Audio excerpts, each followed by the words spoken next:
इस कहानी की शुरुआत होती है चिल्ली से, जहाँ पर हमें चिल्ली के एक रिमोट एरिया को दिखाया जाता है। यहाँ पर एक बहुत बड़ी माइन है। आसपास रहने वाले सभी लोग इस माइन में काम करके अपना गुजर बसर करते हैं। और आज 5 अगस्त सन 2010 को दिखाया जाता है कि गांव के कुछ लोग एक बार फिर से हर रोज की तरह माइन के अंदर काम करने के लिए जा रहे हैं। वहीं दूसरी तरफ माइन के इंजीनियर को यानी कि सेफ्टी ऑफिसर को दिखाया जाता है, जो माइन के ओनर के पास जाता है और उसे बताता है कि मुझे माइन के अंदर कांच का एक टुकड़ा मिला। दरअसल जब ये पहाड़ों को जमीन को खोदते हैं तो वहाँ पर जानबूझकर कांच के टुकड़े लगा देते हैं, ताकि जमीन के अंदर अगर कोई भी पत्थर खिसके तो कांच टूट जाए और उन्हें पता चल जाए। वो कहता है कि हमें माइन का काम बंद कर देना चाहिए, लेकिन माइन का जो ओनर होता है वो कहता है कि हम ऐसा नहीं कर सकते, तुम्हें काम को चालू रखना होगा। वहीं दूसरी तरफ हमें उस ट्रक को दिखाया जाता है जिसमें 33 लोग माइन के अंदर गाड़ी से चले जाते हैं। ये माइन इतनी बड़ी होती है कि इन्हें अपनी जगह में पहुंचने में कई घंटे लग जाते हैं और अब ये जमीन से 1700 फीट नीचे है। लेकिन कुछ ऐसे भी माइनर्स हैं जो इनसे भी 600 फीट नीचे हैं। पिछले 10 सालों में इन्होंने जमीन को बहुत अंदर तक खोद दिया है। वहीं सेफ्टी ऑफिसर को दिखाया जाता है, जब वो माइन के अंदर आता है तो उसे वहाँ पर कांच के और भी कई सारे टुकड़े दिखते हैं, जिसे देखकर वो डर जाता है और तभी उसे दीवार पर एक बहुत बड़ी दरार भी दिखती है। लेकिन वो कुछ भी नहीं कर सकता, वो काम नहीं रोक सकता, क्योंकि ओनर्स ने ऑर्डर दिए होते हैं कि काम चालू रखना होगा। अब जमीन से 1700 फीट नीचे है, जहाँ पर 33 माइनर्स काम कर रहे होते हैं, तभी अचानक वहाँ पर जमीन हिलना शुरू हो जाती है। सब के सब पूरी तरह से घबरा जाते हैं। सेफ्टी ऑफिसर यहाँ पर आता है और उन सबको गाड़ी में बैठाता है और यहाँ से निकालने की कोशिश करता है, लेकिन तभी आगे चट्टान गिरने की वजह से जिस रास्ते से ये बाहर जा सकते थे वो पूरी तरह से बंद हो जाता है। अब इन्हें कुछ भी समझ नहीं आता कि इन्हें क्या करना चाहिए। अभी ये डिसाइड करते हैं कि इन्हें 600 फीट और नीचे जाना चाहिए, जहाँ पर दूसरे माइनर्स काम कर रहे हैं, क्योंकि वहाँ से भी निकलने का एक रास्ता होता है। ये अपनी गाड़ी को उस तरफ मोड़ लेते हैं, लेकिन तभी ये देखते हैं कि 2 और माइनर्स हैं जो गाड़ी के पीछे भाग रहे होते हैं। इन्हीं में एक होता है जिसका नाम मारियो है। मारियो उन दोनों के हाथ को पकड़कर ऊपर खींच लेता है और अब ये जब 600 फीट और नीचे जा रहे होते हैं तभी इनके सामने एक दूसरी गाड़ी आ जाती है, जो उन माइनर्स की गाड़ी होती है जो उनसे 600 फीट नीचे काम कर रहे थे। दरअसल वहाँ भी चट्टान गिरने की वजह से वहाँ का जो रास्ता था वो पूरी तरह से ब्लॉक हो चुका था और अब इनके सामने जो सड़क होती है वो भी फटना शुरू हो जाती है। इसलिए सब के सब अपनी जान बचाकर गाड़ी से उतर कर एक किनारे हो जाते हैं और इससे पहले कि ये कुछ समझ पाते हैं, इनके सामने एक बहुत बड़ी चट्टान आकर गिरती है, जो रास्तों को पूरी तरह से ब्लॉक कर देती है। ये चट्टान इतनी बड़ी होती है कि इसका धमाका ऊपर तक सुनाई देता है और ऊपर भी सबको समझ में आ जाता है कि नीचे कोई हादसा हो चुका है और अब ये सब के सब अंदर फंस चुके हैं। गिरने की वजह से कई लोग जख्मी हो चुके होते हैं। वो अपने साथियों की मरहम पट्टी करना चाहते हैं, लेकिन इनके पास पूरी फैसिलिटी नहीं होती और तभी जब यहाँ से पूरी तरह से धूल हट जाती है तो मारियो देखता है कि उनके रास्ते पर एक बहुत बड़ी चट्टान आकर गिर चुकी है, जिसे खोदना या उसके दूसरी तरफ जाना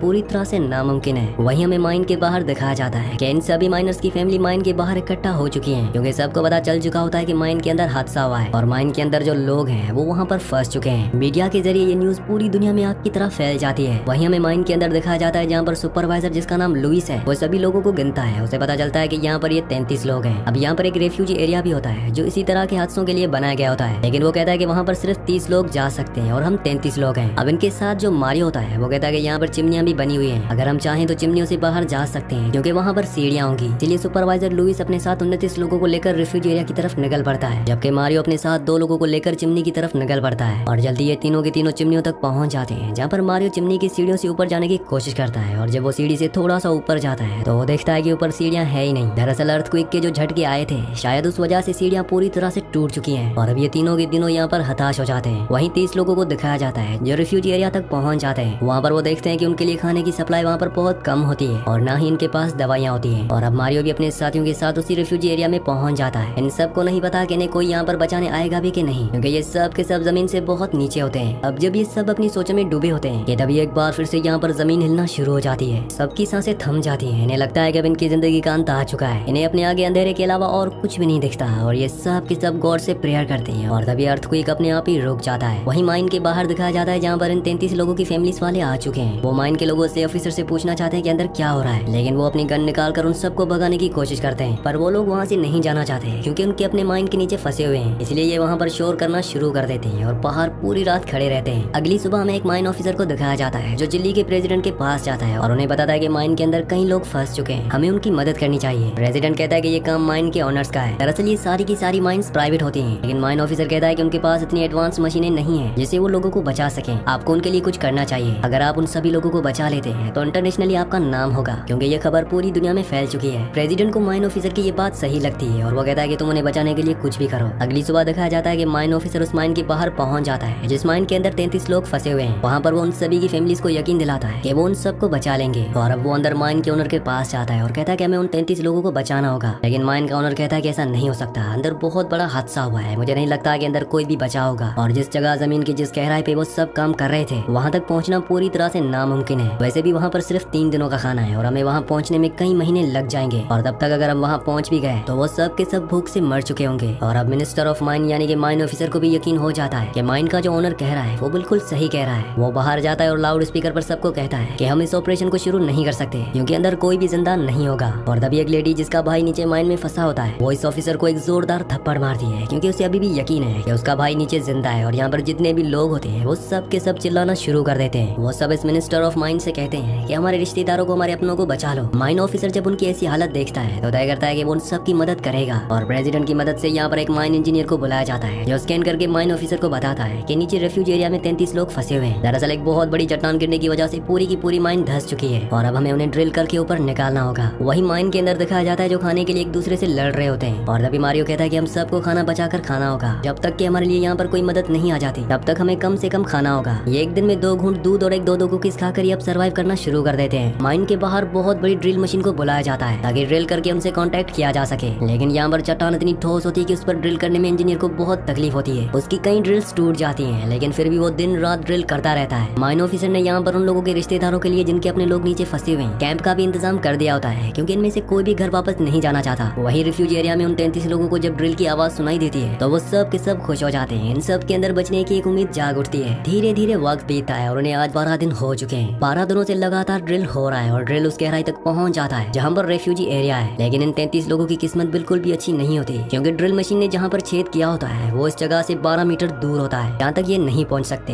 यानी कि इतने दिनों की जो मेहनत थी वो पूरी तरह से बेकार हो गई। साथ ही अब इन 33 लोगों का खाना लगभग पूरी तरह से खत्म हो चुका है। बस अब इनके पास एक और दिन का खाना बचा है। वही इंजीनियर भी अपने पूरे हथियार डाल देता है। वो कहता है कि चट्टान बहुत मजबूत है और दोबारा ड्रिल नहीं किया जा सकता। हालांकि माइन मिनिस्टर उसे कन्विंस करने की कोशिश करता है कि तुम्हें उनकी मदद करनी चाहिए, उनकी फैमिलीज बाहर है, उनकी हमसे बहुत उम्मीदें हैं। लेकिन इंजीनियर उसकी बात का कोई जवाब नहीं देता और वहाँ से चला जाता है। रात को एक बार फिर से इंजीनियर माइन मिनिस्टर के पास आता है और वो कहता है कि हम एक बार फिर से ड्रिल करेंगे। और अब ये दूसरी जगह से ड्रिल करना शुरू कर देते हैं। ठोस चट्टान की वजह से इन्हें ड्रिल करने में बहुत मुश्किल आ रही होती है। वही माइन के अंदर दिखाया जाता है जो सब के सब पूरी तरह से हताश हो चुके हैं। ये सब के सब अब मौत का इंतजार कर रहे होते हैं क्योंकि इनका खाना कई दिन पहले खत्म हो चुका है। मारियो जब लेटा होता है तभी उसके ऊपर एक पानी की बूंद गिरती है। दरअसल ऊपर से जो दूसरा ड्रिल किया था वो बिल्कुल सही जगह पर हुआ होता है, जिस वजह से ड्रिल यानी कि छेद उस जगह हो जाता है जहाँ पर ये 33 लोग फंसे हुए हैं। और जब ये ड्रिल को यानी कि छेद को देखते हैं तो सब के सब खुश हो जाते हैं और उनके अंदर एक बार फिर से जीने की उम्मीद जाग उठती है। अब ड्रिल का जो सिरा नीचे यानी कि रिफ्यूजी एरिया में आया होता है ये इस पर जोर जोर से मारना शुरू कर देते हैं। ऊपर जो माइन मिनिस्टर होता है वो उसे सुन लेता है। साथ ही ये ड्रिल के मुंह पर एक नोट भी बना देते हैं जिसमें मैसेज लिखते हैं कि हम सब यहाँ पर जिंदा हैं। और जब ड्रिल की रोड को ऊपर खींचा जाता है तो वो नोट सब पढ़कर बहुत खुश हो जाते हैं। इन लोगों के जितने भी रिश्तेदार बाहर होते हैं उन सब की आंखों में आंसू आ जाते हैं क्योंकि ये सब भी उम्मीद खो बैठे थे। लेकिन अब भी इन्हें यकीन है कि इनके अपनों को बचा लिया जाएगा। मीडिया के जरिए ये बात पूरी दुनिया में फैल जाती है और अब अलग अलग कंट्री से कई लोग इनकी मदद के लिए यहाँ पर पहुंच जाते हैं। नासा इनके लिए एक खास ट्यूब भेजती है जिस ट्यूब के जरिए इन तक नीचे खाना, पानी और जरूरत की चीजें भेजी जाती है। साथ ही वीडियो कॉल से कनेक्ट भी किया जाता है जिससे अंदर फंसे सभी लोग अपने अपने लोगों से बाहर बात करते हैं। साथ ही चिल्ली के जो प्रेसिडेंट होते हैं वो भी उन 33 लोगों से बात करते हैं। वो उन्हें यकीन दिलाते हैं कि इस बार जो क्रिसमस आएगा तुम अपनी फैमिली वालों के साथ मनाओगे, जिससे सब के सब बहुत खुश हो जाते हैं। अब जो ऊपर इंजीनियर होता है वो इन 33 लोगों को बाहर निकालने के लिए, बचाने के लिए 3 अलग अलग प्लेन्स बनाता है ताकि अगर 1 या 2 प्लेन खराब भी हो जाए तो तीसरे प्लेन से इन्हें बचाया जा सके। अब इन्हें बचाने के लिए काम शुरू किया जाता है लेकिन जल्दी इनका प्लेन 1 और प्लेन 2 पूरी तरह से खत्म हो जाते हैं, यानी कि वो पूरी तरह से फेल हो चुके हैं। और अब इनके पास प्लेन 3 बचा हुआ है जिसमें इन्हें काफी मुसीबतों का सामना करना पड़ता है। लेकिन इंजीनियर एक बार फिर से उस प्लेन को शुरू करके अपने काम को एक बार फिर से शुरू कर देता है। पर अब बड़ी मुश्किल ये होती है कि जो चट्टान नीचे माइन के ऊपर गिरी थी अब वो धीरे धीरे नीचे खिसक रही है, यानी कि जल्द से जल्द इन सबको ऊपर लाना होगा, नहीं तो ये सब के सब चट्टान के नीचे दब जाएंगे। लगातार ड्रिलिंग करने के बाद ये उस चट्टान तक पहुंच जाते हैं जो माइन के ऊपर गिरी थी। वो बहुत ज्यादा ठोस होती है इसलिए उसके ऊपर ड्रिल नहीं हो रहा होता और इंजीनियर माइन के अंदर फंसे हुए माइनर से बात करता है और तब वो इंजीनियर को कहते हैं कि हमें नीचे एक धमाका करना होगा जिससे चट्टान टूट जाएगी। हालांकि ये बहुत खतरनाक होता है लेकिन इनके पास अब कोई भी रास्ता नहीं होता और ये उस चट्टान पर एक धमाका करते हैं, जिसका मतलब ये है कि अब ड्रिल पूरी तरह से आर पार किया जा सकता है। आज इन सबको फंसे हुए यहाँ पर पूरे 59 दिन यानी कि लगभग 2 महीने हो चुके हैं और 2 महीने के बाद नासा की उस कैप्सूल को, जो नासा ने इनको बचाने के लिए भेजा था, उस कैप्सूल को नीचे भेजा जाता है और पहला आदमी उस कैप्सूल में जाने के लिए तैयार हो जाता है। जाने से पहले वो बहुत ज्यादा इमोशनल होता है क्योंकि उसने अपनी जिंदगी के 59 दिन यहाँ पर बिताए थे, उसके साथ ही अब भी वहाँ पर है। और उसके बाद उसे कैप्सूल में बिठाकर ऊपर खींचा जाता है पर तभी अचानक रास्ते में कैप्सूल रुक जाता है, जिस वजह से कैप्सूल के अंदर उस माइनर को सांस लेने में बहुत तकलीफ होती है। लेकिन एक बार फिर से कैप्सूल को नीचे करके ऊपर खींचा जाता है, जिस वजह से वो आदमी बाहर आ जाता है और एक एक करके अगले 24 घंटों में सभी लोगों को यहाँ से बचाकर निकाल दिया जाता है। और इस तरह से इन 33 लोगों को जिन्होंने जीने की उम्मीद पूरी तरह से खो दी थी उन सबको बचा लिया जाता है। मौत का इस तरह से सामना करने के बाद अब इन सबको जिंदगी के मायने असल में पता चलते हैं। इन्हें पता चलता है कि जिंदगी में खाने की क्या वैल्यू होती है, अपने लोगों की क्या वैल्यू होती है और जिंदगी का तोहफा जो खुदा ने हमें दिया है उस तोहफे की क्या वैल्यू है। हमें जिंदगी में हर एक पल को जीना चाहिए ताकि भाग दौड़ की जिंदगी में हमेशा भागते रहना चाहिए। हालांकि ऐसा करने से कुछ लोग अपनी जिंदगी में अचीव तो कर लेते हैं लेकिन वो जिंदगी जीना भूल जाते हैं। इसी सीन के साथ इस मूवी का सच्ची कहानी का एंड हो जाता है। अगली कहानी आप किस मूवी पर सुनना चाहते हैं मुझे नीचे कमेंट्स में जरूर बताना, क्योंकि मैं आपके कमेंट्स पढ़ता हूँ और आपके प्यारे प्यारे कमेंट्स का बहुत बहुत शुक्रिया।